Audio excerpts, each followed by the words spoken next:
The following is a production of DallasCowboys.com and the Dallas Cowboys Football Club. How about them Cowboys? Yeah! Go Cowboys! This is the Players Lounge, broadcasting live from Dallas Cowboys World Headquarters at the Star. Now, your hosts, Barry Church, Danny McCray, Heckma Harrison, and Newey Scruggs. Let's ride. Man. It is Thursday. We're getting closer and closer and closer.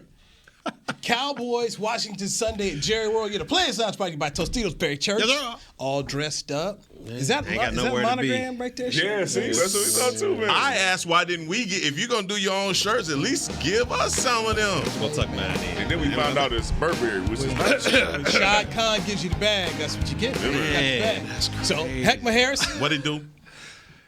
Danny McCray, I'm Newey Scruggs. Cue the music, please. I ain't been So on I'm Survivor in 2 years. I was down in the locker room listening to Zeke. I said, oh, man, I forgot to bring something. So ran out to my car, outside, ran back in. What you got there, man? What you got? Here you go, brother. Let me get that. Oh, this how he was going to hook him up. So, not the guy that worked for the Dallas Cowboys. Nah, remember you said something about you had a 2X of the white He did. joint you had on your He side? did say that. I didn't say that. I said I went down to CR, Man, and see. they said they had a 2X. Oh, yeah, I didn't say that. Words changing up. You know, Not from the man who worked for the Cowboys. and Not from the man who got the bag. his wife worked for the Cowboys. She worked. As a matter of fact, her desk right next to mine. Nikki. Look at that. Nikki. Look at that. That's a Chris Polo, too. Him need a new shirt. And he got. Let me ask you a question, though. He got the gear on anyways. Yeah, I do. You got more Cowboys gear than I got. Let me ask you a question. How long you been having this? Uh-oh. Oh, because it's Adidas? I don't know, man. I got to connect. But it's free. This man that brought you a gift. No, I just seen it. I'm like, wait a minute. Hey, man, I listen. Thank you. No, don't you take it like that. Don't you take it like that. Hey, ain't too many more ways to take it. Hey, man, Playboy, how long you had this? Yeah. I ain't bringing you nothing, okay? Because you gonna talk about my gift when I bring it to you. It's not like that. Because I got some Adidas joints. I just know how long, That boy looked at that. I ain't gonna say, man, look at the tag. You don't believe it's 2X? Why are you looking at the tag? No, I do. I can clearly see that. I'm I'm just saying, saying, why? You want a Nike one? You want a Nike Church, one? No. have we ever got each other something? The first thing you do, look at the tag. Nah, I never did that. Hey, man, I wasn't- no, that's it, see- man. Thank you for the. No. Ain't quite what I asked for. Let me ask you a question. No, I'm going to have this joint on tomorrow. He talking crazy. No, There we go. I'm going to have this joint on tomorrow, man. Cowboy Fresh. locker room Man of is his open. word. Is Thank you, open. man. Ask for a gift receipt. We finna re-gift it. It's brand new, baby, right? You got the gift receipt for this. Hey, man, you want that shirt yet? You gonna all of a sudden wear the shirt on Friday when Newey not here? I'm not lying for you. I'm telling you ain't have it on. I'll be here tomorrow. No, next Friday. Stop, man. I ain't mean it like that, dude. Ezekiel Elliott just spoke to the Don't do us Cowboy like locker it room. like that. He's a happy man. He appreciates where the run game is. He likes where it's going. So I Zeke bet he thinks, do. And earlier today, the Mike McCarthy press conference, he spoke about wanting to keep Ezekiel Elliott fresh for down the stretch.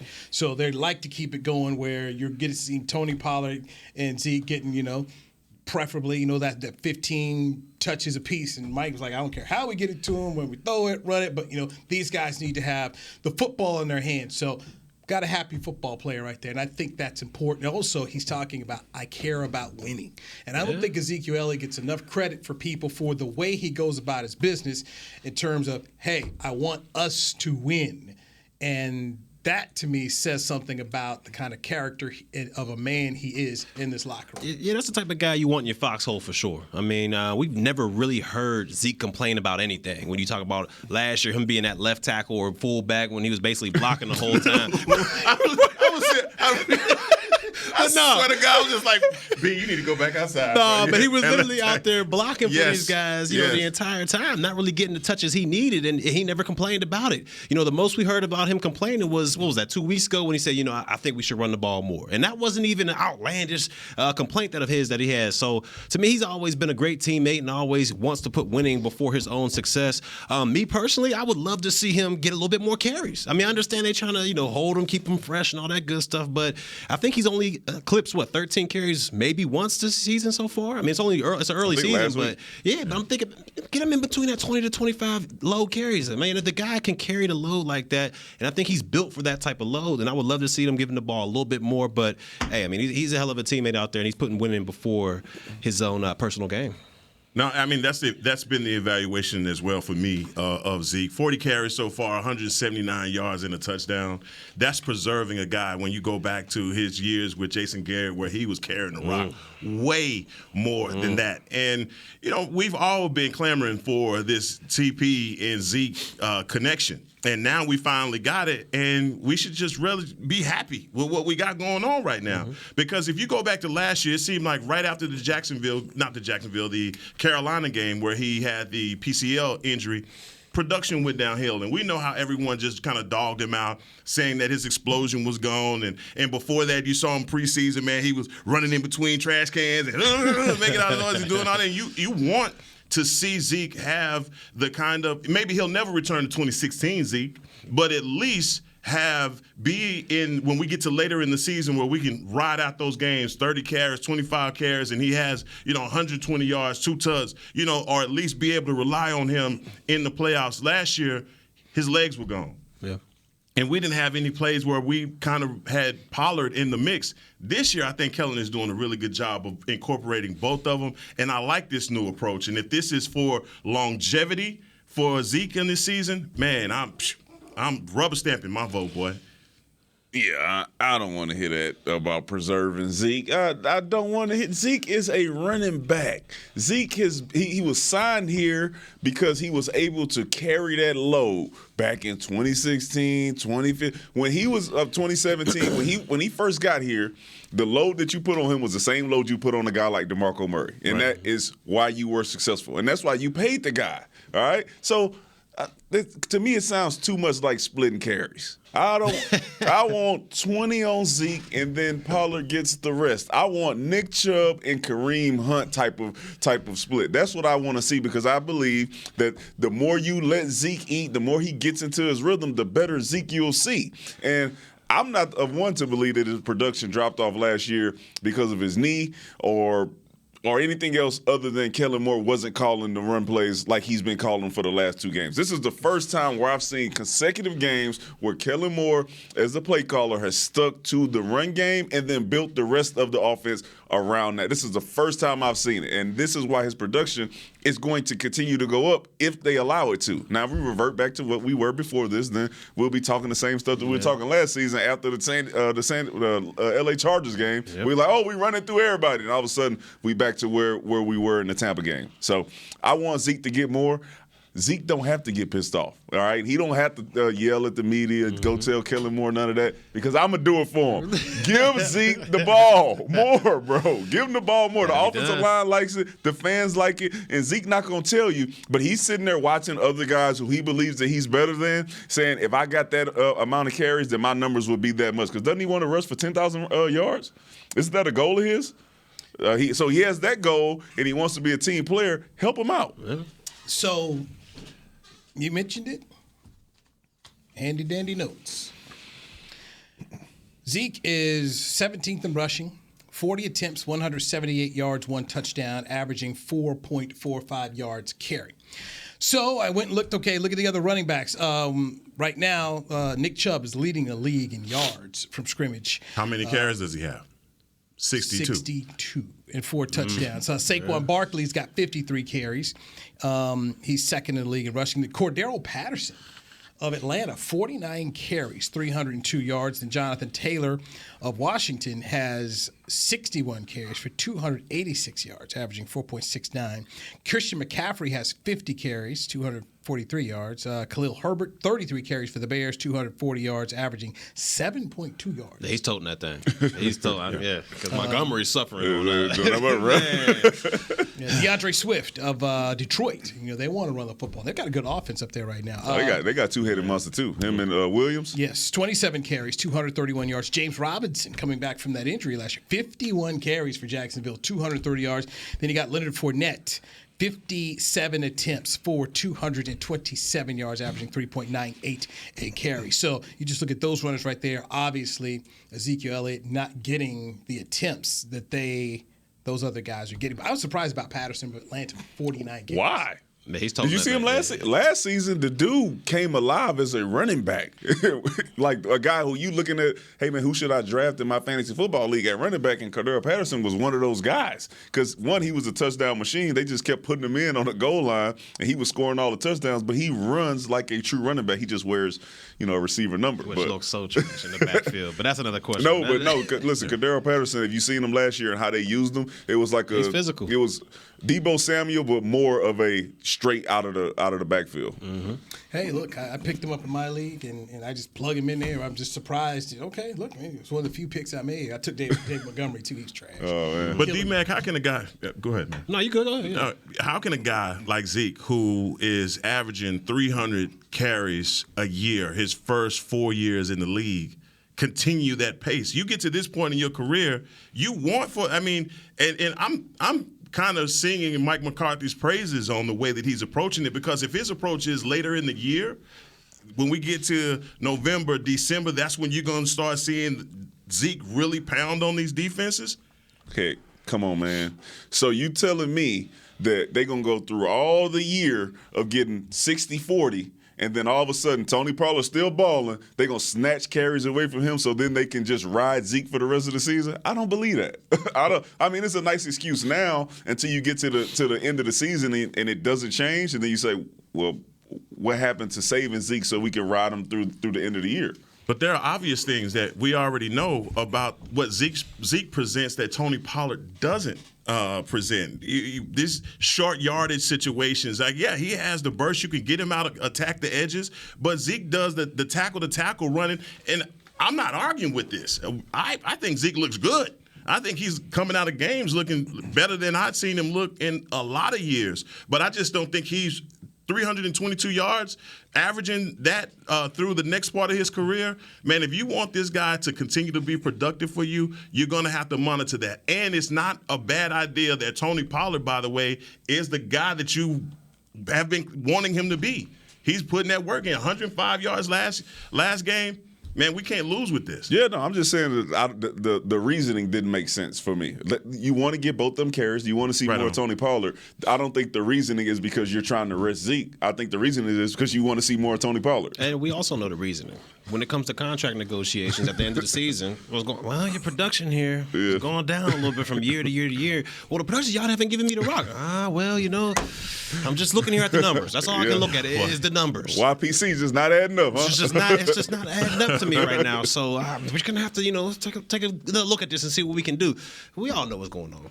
We all know. Zeke can still get 20 carries a game and roll. But they just don't do it. I mean, you go back and right here, you can look at the 20-plus carries games he's had in his career. Last year, he only had 2. And obviously, in the last, you got the Carolina game, the Giant game, and we know he was injured. But you start looking through the years since he first came in the league under Jason Garrett, the number of 20 attempt games have gone down. That's what they're going to pull out. When you I've seen it happen hundreds of times. When they go to those meetings, that's exactly, they're going to pull out the numbers. Yeah, man, 1,600 yards this year, man, you was on point. You was doing your thing. I feel like that's happened. 15. I wasn't good enough for that to happen. It was just just when friends you're out the door. It was none of that. But I'm telling you, they're going to break it down. They're going to be like, well, he's just not that performing that well like you have in the past. Football focus. That's what they're going to go back to. What happened to, was it Joseph Randle, huh? Heat on the ball. Wasn't that Joseph Randle and Demarco Murray? Yeah. Right? Demarco Murray's out here killing it, bro. Mm-hmm. Absolutely killing it. It's like, nah, actually, we're not going to pay you that much. And we got a young guy who we believe can also make that type of noise because you've been leaving meat on the bone. And how did that end up? I'm not saying that's going to end up with Tony. That's not what I'm saying. So please don't take it that way. I'm just saying, as far as what Church is saying, that does happen. It happens. I had zero issues with how those Demarco Murray negotiations were. They made him an offer. He didn't like it. Apparently, Jacksonville and Oakland made better offers, but he ended up going to Philadelphia. And I just looked at DeMarco. I thought DeMarco had a great season. He did. Obviously, Offensive player of the year. NFL officer. I had a great season, but I didn't think he was a great running back. And I just would not want to pay. And I feel like that's been an issue for the Cowboys through the years is they pay good players great money. and usually it's hurt you. So I felt they shouldn't have paid him, and I think they ended up on the better end of it. You got Zeke out of it. They did, but the negotiation was how Church. They gonna look at the numbers. Your years up to this wasn't that good, and then this one was. And he was injured. Yeah. Basically, every year yeah. he's been here, he was injured. Even when he won the NFL Offensive Player of the Year, he hurt his hand. So he'll punish you too, though. He used to come through punishing guys running Come on, through head that down like this. They created a whole penalty for the guy, huh? Man. Dude out here putting his helmet in the middle of people's shoulder pads, breaking their sternum. he'll be here this weekend. Oklahoma, huh? Oklahoma's playing TCU over in Fort Worth, so 11 a.m. game. After that Kansas State whoop. No one think E-Mom. Kansas State whoop, you tell DeMarco to stay at home. Actually, tell him come see you. I'm just saying. Man, y'all, I mean, we got a good thing going right now, bruh. I know y'all got experience with the whole come in here and sit down and let me tell you how bad you been. But I just feel like we got a good thing going right now, bro, man. It's love right now. It's just being a team player will bite you in the ass sometimes. And at the end of what do they call it? This is a business at the end of the day. You can be the biggest team player you want to, and at the end of the day, when they sitting down in that room, they ain't talking about you being a team player. They talking about your production. So that's why guys will go in there and say, hey, man, I want the ball. That's why a guy like Amari Cooper says, throw me the ball. Because he know at the end of the day, when they start talking, hey, you seen it. It happened with Amari Cooper. His production isn't where it needs to be. And he gets shipped on up out of here. You're not worth the 20, so we're going to ship you on up out of here. We paying you too much. Like that, it happens all the time. And when they didn't renegotiate him, you knew what that was. They renegotiated everybody. So, but if he's a guy who's making noise throughout the entire season, forcing the quarterback to throw it to him, and then his production is right, they gonna pay him 20. Yeah. But he's a team guy. He's a quiet guy. He's a quiet leader. And then when shipped out. got shipped on up out of it, being a team guy. Y'all know it was more to it than that, man. Come on. That was a huge part of it. Yeah. That was a huge part. Your production did not match up with how much we was paying you, and that was a huge part of him not being here. Showing up at home and not away. That was facts too. No. That was facts too. It was a lot of gumbo. It was a lot of gumbo. A lot of gumbo in that. Jerry didn't put a whole bunch, a whole bunch in that gumbo. Why they said goodbye. Let's hit our first break here. When we come back, Michael Gallup playing on Sunday. Let's discuss that. And the Cowboys are starting to get some people healthy. Mike McCarthy's got some decisions to make about the roster, and he spoke about that at his press conference today. Got Barry Church, Heckma Harris, and Danny McCray. I'm Newey Scruggs. This is the Players Lounge presented by Tostitos on DallasCowboys.com radio. With Smoothie King's original Angel Food and new Angel Food Slim without added sugar, you no longer have to choose between treating yourself and hitting your goals this summer. You don't have to choose between great taste and feeling great. Because at Smoothie King, every blend is made with whole fruits and no syrups, so you can satisfy your cravings without compromise. The only choice you will need to make is which one is best for you. Try our classic Angel Food or the new Angel Food Slim, blended without added sugar. Smoothie King. Rule the day. Attention Cowboys fans looking for the best shave of your life. There's a new official razor of the Dallas Cowboys, Shave Logic. Imagine not having to buy blades as often and getting more smooth shaves than your old razor, guaranteed or your money back. After more than 10 years of research and over 150 company patents, ShaveLogic is proud to offer Cowboys fans a special offer. For a limited time, visit ShaveLogic.com and get a free $10 gift card with your purchase. Go to ShaveLogic.com now for more smooth shaves guaranteed. Nobody protects you from mayhem like Allstate. You hear that? I'm a torrential downpour. Torrential? What's that even mean? It means you can't see out of your windshield. And if you have the wrong car insurance, you might have to make it rain to fix your bumper. So switch to Allstate, save money, and be better protected from mayhem, like me. Based on coverage and limits selected. Subject to terms, conditions, and availability. In most states, prices vary based on how you buy. Allstate Bar and Casualty Insurance Company and affiliates, Northbrook, Illinois. I'm Dak Prescott, quarterback of the Dallas Cowboys. And they snap it to Prescott, who looks right. It's not there. He escapes left. He'll run for a first down. Just like football, when it comes to crypto, it's important to have a team you can trust. With blockchain.com, I know I'm in good hands. Since 2011, they've been trusted by millions around the world to buy, sell, and trade cryptocurrency. Prescott's going to run this himself. Run it up the middle, and he scores. Whether you're new to crypto or an active trader, they've got you covered. What are you waiting for? Get started at blockchain.com. Back to the Players Lounge.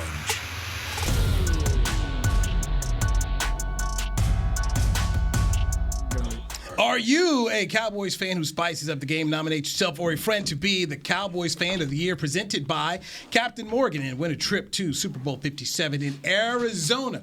Just nominate yourself, nominate a friend at DallasCowboys.com/fan of the year. You're in the Players Lounge, presented by Tostitos. Danny McCray, Heckma Harrison, Barry Church. I'm Newey Scruggs. Okay. Michael Gallup, wide receiver, who they decided to pay, could make his debut against Washington. He said could have played against the Giants, but mentally he was not there. The Chris Godwin situation basically scared him off. Yeah. Godwin was coming back from an ACL injury, played in the game 1 against the Cowboys on Sunday Night Football. Godwin, they said it was a hamstring issue. That's what I was going to bring it. One of the players, when they say it's something, could it be something else? And Gallup was held back by that, so he says he wanted to just make sure he was really ready to go. It's a possibility. It could be something else, but I think you get fined or something in that situation if you're outright lying about injuries. But as far as Gallup is concerned, man, I can understand that mental block that you have with coming back, because when I did my Achilles back in 12, I mean they said I was fully cleared and I was ready to go, and I never felt any pain on it. But it just takes some time to just get mentally prepared that, some you're gonna have to do reaction drills on it. Like, when you're out there training and getting your stuff back from injury, you already know what steps you're going to take. All right, I'm about to do this plant on this hip right there. All right, cool. That was cool. I'm going to do another hip. That was cool. But when you're out on the field, you don't know when you're going to have to backpedal, brake on something, the quarterback looking this way, so you got to hurry up and move that way. And it's all those reactions things that get you scared that it might pop again. Because in an injury like that, man, we just saw Sterling Shepard, and I know that probably scared him some more as well, because Sterling Shepard was just jogging to a stop. He wasn't even like he was planted hard, and then pop, that thing went going. So to me, I can understand the mental block of it, but I'm sure Britt Brown and those guys over at the over their training staff over with the Dallas Cowboys, they do a phenomenal job of making sure all the players are 100% back before they get going. So I'm sure that he believes in them, and his time is ready this week, and hopefully he can go out there, I'm sure, on some type of pitch count, and hopefully go out there and produce for this Cowboys offense. But I definitely understand that mental block going into his first game back from his ACL injury. Yeah, I've always heard from people that suffer injuries like that, Achilles, ACL. The biggest part of it is overcoming the mental aspect of it. Like, they could be healed for a long time. RG3 will come back from his injuries and be healed, but then you have to have confidence that new tendon or muscle or whatever is going to hold up. And if you don't, then you're never going to be able to perform to your best capability, because you don't have faith that if I make that same cut that I made last time, then I'm not going to have the same issue. And like you said, he's looking at Odell. He's looking at Sterling Shepard. He's seeing these guys. He's like, what I don't want to do is rush and then have a setback. Yeah, that's the worst. I definitely understand where he's coming from with that, and it's best to play it safe. So Britt Brown's going to take care of him. I have faith in that. He's going to be running a lot of go routes, not much planting. But I think he's going to get out there and he's going to do his thing. I think he's going to give us another element to stretch the ball down the field a little bit, and I think that's going to help us, especially with play action, because play action, run the ball, take shots. Listening to Mike McCarthy today, Jason Peters could be ready to roll. He played the last game, but with some significant, some more ramp. Does he start at left guard? Heckma, what would you do? I mean, hell, he looked good. I mean, it just talk about pitch count. They had him on the pitch count. They've been trying to work him back into the fold. And I just believe, man, for all of the fuss that was made about him going down to left guard and the way that Tyler Smith is looking, I think Jason Peters should be the guy that you go with there at left guard. Especially in these NFC East games, he knows the Washington Commanders better than anybody. He knows their personnel. He knows what they like to do defensively.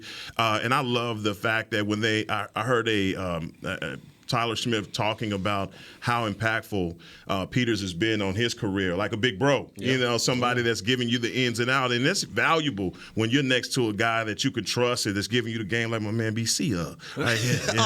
I think all of those things come together. And again, I think it's even more valuable, especially in these NFC East games. If he can stay healthy, we have to stay mindful of the fact that he is 40 years old. And so, playing in that interior, if he could, stay healthy and continue to help our left tackle get the game that he needs to be successful, man, I'm all for it. Yeah, and I'm telling you, man, when you go against a guy like that who's that huge, like he's a huge human being. Like it's gonna take a lot to move that guy, but especially in the running game, we saw his impact. Even though he had those short 14 or 15 reps, some of the biggest runs came right behind him. Because when you get into that second level, he's so big that you got to pick a side. Like you can't just run through him as a defender. You got to pick a side, and usually whatever side you pick, that running back's gonna hit the other lane with it. And we saw that on that big Tony Pollard run. So he not only brings great size and ability when you talk about pass protection, but running and getting to that second level and forcing defenders to pick a side and make a move. I mean, he's stupendous at it. And like you said, the guy's been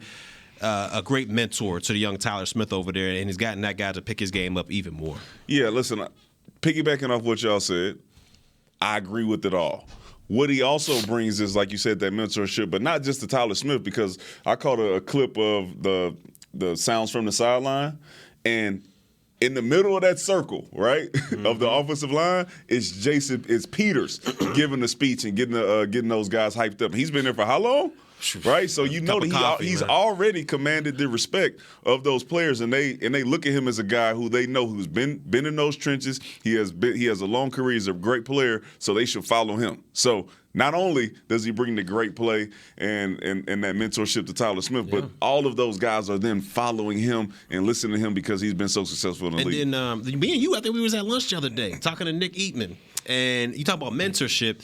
I don't know if this was the guy that did it, but he took CeeDee Lamb under his shoulder, right before halftime and told him, hey, man, you're the best receiver we have on this team.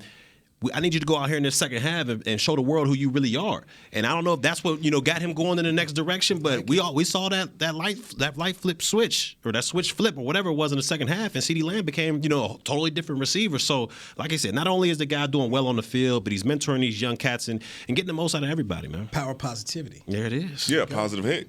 There it is. There you go. All right, so Conor McGovern's working his way back as well. Mike McCarthy said, look, we're going to have some players be disappointed on Sunday. If we're talking about Peter, so that means McGovern, does he get the job back? What are we going to do, Heck? What are we going to do? Look, it's not a difficult decision to make. I think we just said about who Peters is. That decision has already been made. I think you have to give it to Jason Peters. His impact that he's having on this team. I mean, and then on down the line, like we were talking about yesterday, what happens when Tyron Smith gets healthy again? So and I look at it as a good problem to have, as opposed to the days that we had Ty Nsekhe as your swing tackle. Stop that. No, I'm just saying, I don't mean to bring up old stuff, but that's where you were. So when we get to the point where you have healthy, Ty Nsekhe, good dude, man. Good dude. You have healthy offensive linemen. You have guys that are chomping at the bit to compete. And we definitely see what that does on our defense. Yeah. All of those guys over there are competing for those reps. So I think at the offensive lineman, that's not a bad problem to have. I'm not gonna get on the Tyler Smith conversation. I'm gonna just leave. Man, come on, man. I'm gonna just leave it. I don't think it's a good problem to have unless Tyron Smith is gonna be your swing tackle. All right. Once it's a problem to where you're deciding if he's going to be the starter or not, then I think that's when you got an issue. Like we said, Tyron Smith is likely not coming back until late December. Mm-hmm. So you assume that you already are going to have a cohesive group of offensive linemen. Right. So to then just throw him into that position when you have a guy who we assume at that point is rolling and ready to go into the playoffs, I think that is not a good problem to have if you are not ready to make the correct decision on a guy like Tyron Smith. So, former players. Who delivers a decision like that? To Tyron Smith? Yes. If he becomes a swing tackle, you want a podcast? Bring him on the podcast. Hey man, you on the bench. Yeah, he end up in here with me. He better start getting ready to go to the booth. If they send him down here because they don't want to talk, hey man, hey me, I'm not paying you. I'm not paying you. Really, who has that comment? How does that go? It's got to be the O-line coach, right? It's got to be Philbin. Yes, him and the head coach, he's close enough with Jerry at this point. Yeah, he's close enough with Jerry at this point where they might need all of them in the room to let them know. Because I just can see this happen. I don't think they're gonna touch the left tackle. I think Tyler Smith, he's the future. I think they're gonna leave him there. But I can see in a situation them looking at that right tackle spot and saying T. Steele, you know. But he's even still is playing That's good. that's Even my he, fear. and you talk about youth and what he's doing in the running game. As much as people dogged him after the first game, you know, still look pretty good. Finger Just point. saying. I mean, how you? Okay. Man, brought you a shirt. You bought him a shirt. It is what it is. Is this the thanks I get? Did I lie about Terrence Steele? No, you didn't lie. Of course you did. Did he have a good game? No, he Did did. Kellen Moore say he need to get better? Of course he Did did. Mike McCarthy point it out there? No, I'm just saying. Okay, so I'm the bad guy. After that, I'm the bad guy. After that, I'm just saying, after that, I'm just talking about what he's been doing. He's been balling. We know you got to go back in the locker room, bro. It's okay. I mean, I'm good. I am more than comfortable rolling up in that room. Remember when I was out of training camp? Hey, man, tired.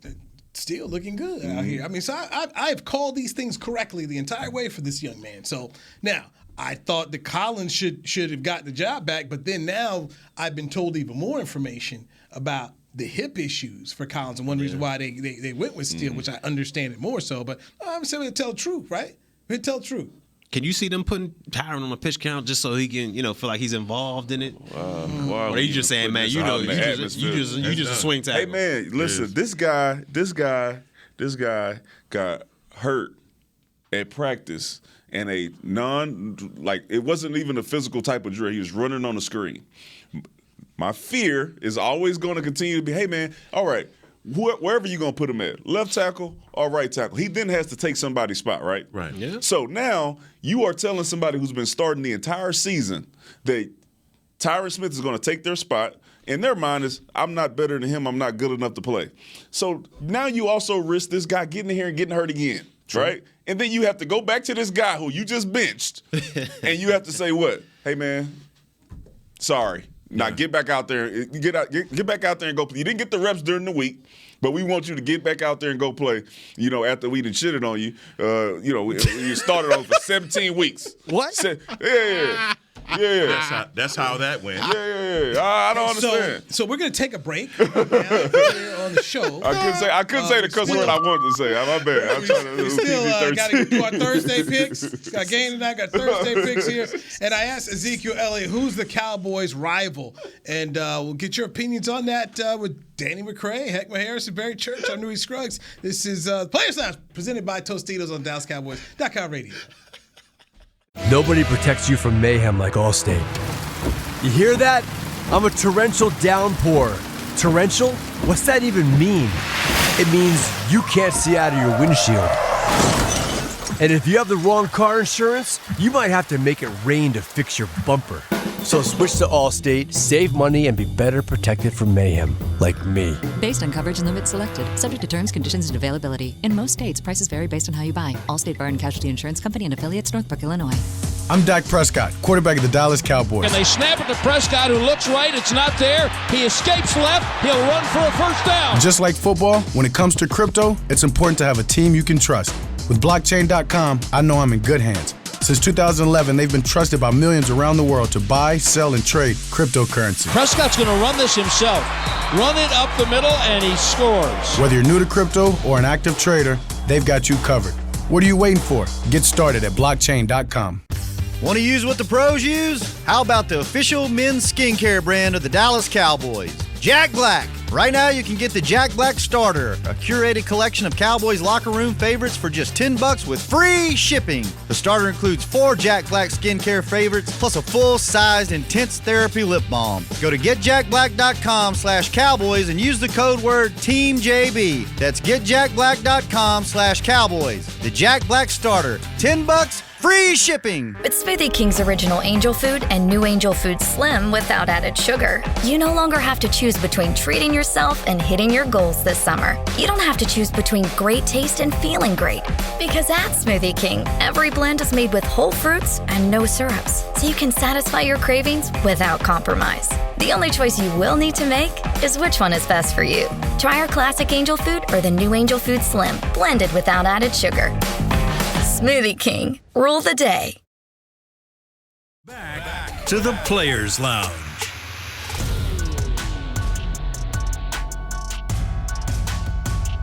Limited tickets for the 2022 Dallas Cowboys season at AT&T Stadium are available now. Visit DallasCowboys.com/tickets or go to SeatGeek.com, the official ticketing provider of AT&T Stadium. Danny, off the top of your head, you know what is the most valuable ticket or popular ticket that Cowboy fans want right now at AT&T Stadium?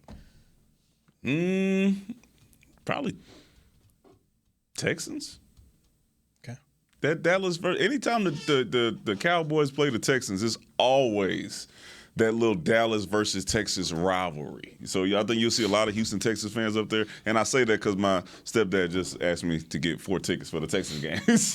so I know that's going to be a big deal once they get here. Okay. So speaking of rivals, it's Dallas week in Washington. Of course it is. I sent you the tweet. You know, they got it on there. They got it on their Twitter. Dallas week. A lot of them unis look kind of tough though. Oh, they're all black. They saved them. They saved their black uniforms. Them look kinda new tough. Black commando uniform. Fashion week for Dallas week. Where do you wear black to? A funeral. Yeah, they on their way to there. So I like what you did. We're going to skip the funeral and go straight to the repass. Go straight to the repass. So I asked Ezekiel Elliott, are they a rival? And he gave me an answer, and I said, who is the Cowboys' rival? So before I get to Zeke's answer, we'll go around the room. In your mind, who is the Cowboys' biggest rival? Who is it? The Boo Eagles. Yeah, I got to go with the Eagles. Yeah, I'm Eagles too. Since I've been here, at least. I'm Eagles too. Close second to me was the Giants. Yeah, because early on the Giants was tough. When I first got here, they were going to had Super Bowl Victor and Cruz. stuff. They was real early on. They did. Victor Cruz, Odell. Eli was there. Big Brandon Jacobs, big 6'4". Man, I used to hate him. Yeah. Anyway. So I think Philly, and then close second is New York. Yeah. Okay. I said, is this a rivalry game? Zeke said, yeah, it's a rival.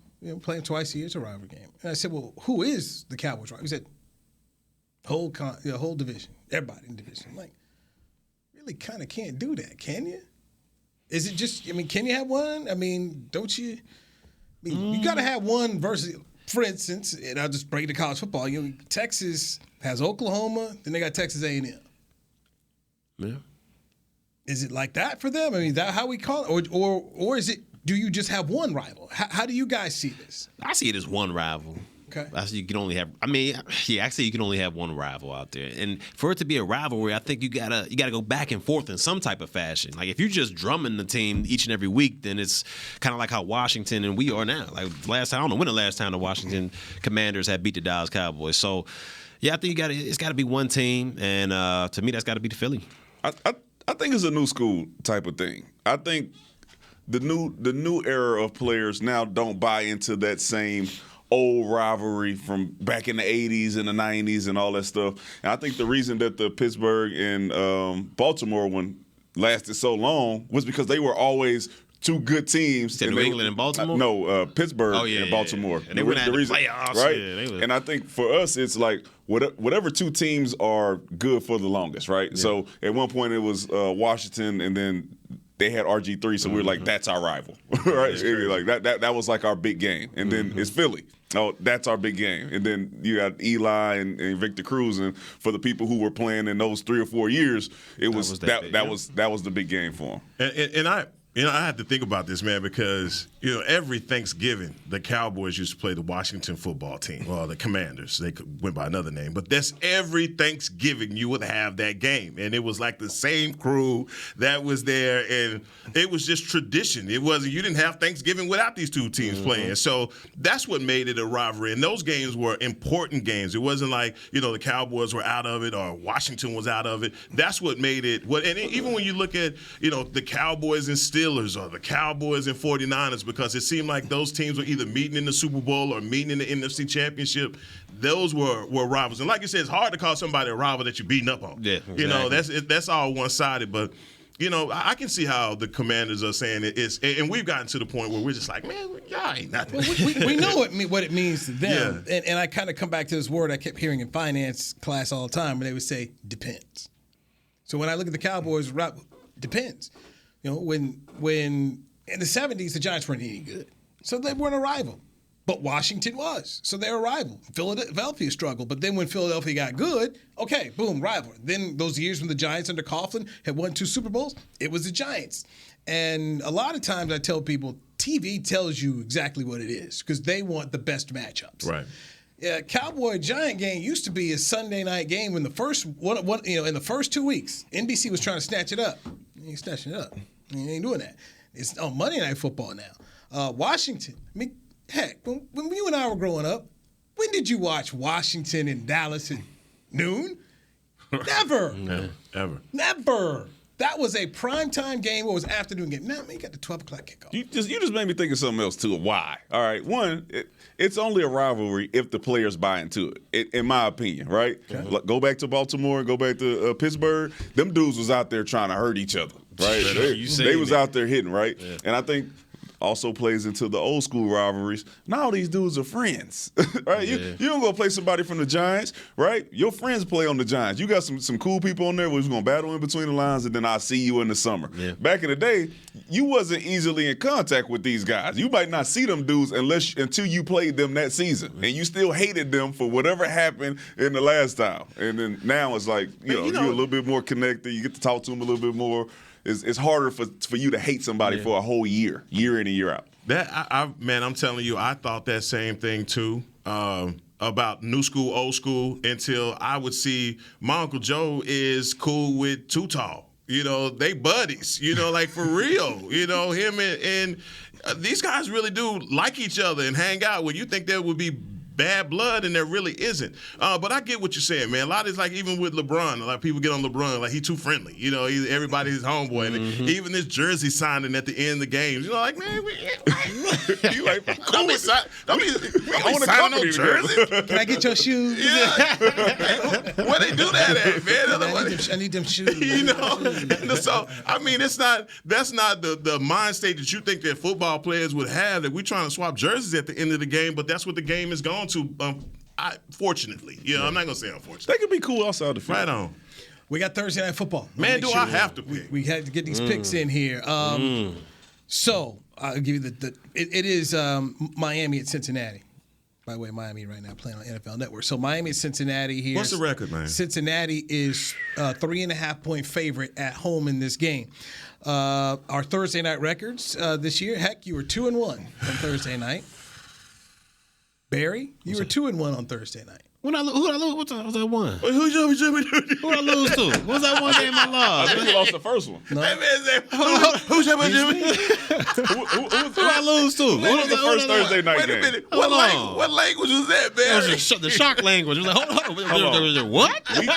Week 1. Who I lose? What was that when I lost? Bills and Rams. Who'd you pick? He picked Buffalo. Yeah, they won that one. Okay, they won that. Well, he picked Buffalo 21-14. Week 2 Thursday night was Chiefs versus Chargers. You picked Justin Herbert. Nah, I didn't pick with my heart. I didn't pick with my heart. Yeah, hold on. Catch up, boys. Wait. Going back over here. You went. Was it last week? Who's last week? That was Jets. Last week. I mean, that was Browns and. Last week you picked Cleveland last week, 20-13. Trying to go back here. Week 2 we went. Cincinnati Thursday Night Football. Where did we go here on Thursday Night Football? Is he embezzling? I see Chiefs versus Chargers on third for the week 2. It was L.A. at Kansas City. Church, you went KC 34-30. So he's 3-0. Church, I stand corrected. Yeah, he understood the language. So week 3 he picked the Browns because y'all old heads picked the 3-0, man. Picked the Steelers. Try to take my dubs out, man. Okay, I'm sorry. Hey, the voice is good for that. He's sliding. 3-0, I'll take it, baby. 3-0. My bad, Heck. I should be 3-0 too. I had you 2 in the wrong spot. I'm sorry, Heck. I should be 3-0, right? Heck, you 1-2. You're 3-0. Yeah. Heck, you 1-2, huh? He was gonna take that 2-1 too. He was gonna take. I ain't say nothing either. It was just like, I knew it was wrong. I knew it was wrong. America, I knew it was wrong. I wasn't gonna say a word. No, why you had to say something, Barry? I was like, hold on. I ain't missed no pick, man. Last place. Yeah. I'm 2-1. First place tie. Yeah. Team Young Buck, what they say? 3-0. Team Young Buck, baby. 3-0, baby. 3-0. So, all right, undefeated. Who you got tonight? Oh, I'm going first? Yeah, man. Yeah. Undefeated. Yeah. We're going undefeated. I love my man Joe Burrow, but I cannot take him. I can't take him taking this Joe time. Burrow. I can't You take ain't Joe, taking it? man.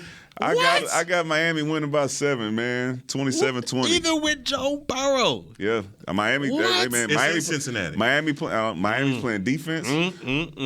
Miami's playing offense. Never thought I'd see the day. Never thought I'd see the day. Man, Church? Joe Burrow, they lost. No, I'm going with Cincinnati because I'm going against basically the whole entire Miami offense this in fantasy. So I need come on Cincinnati, let's go, baby. I need it. So somebody gonna be in first place after this. Somebody gonna be in there. I need Cincinnati. Come on, Joe. Let's get Give me it. the score. Oh, it's gonna be 31-24, Cincinnati. Yeah, it's high school. Positive heck.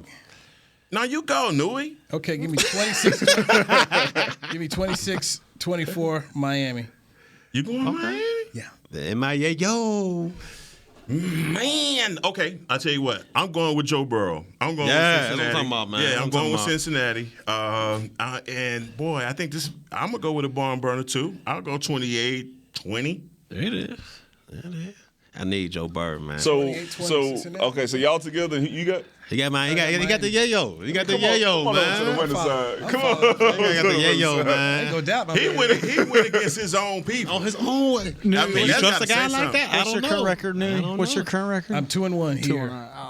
I'm gonna keep tab back here. Yeah, after Yeah, you but- try to swindle me, man. After that course. boy tried to No, swindle listen, me. man. Of course I you mean, are. you sure corrected mine real fast. We might need to check you out, Yeah. Mr. Finance. I lost last week.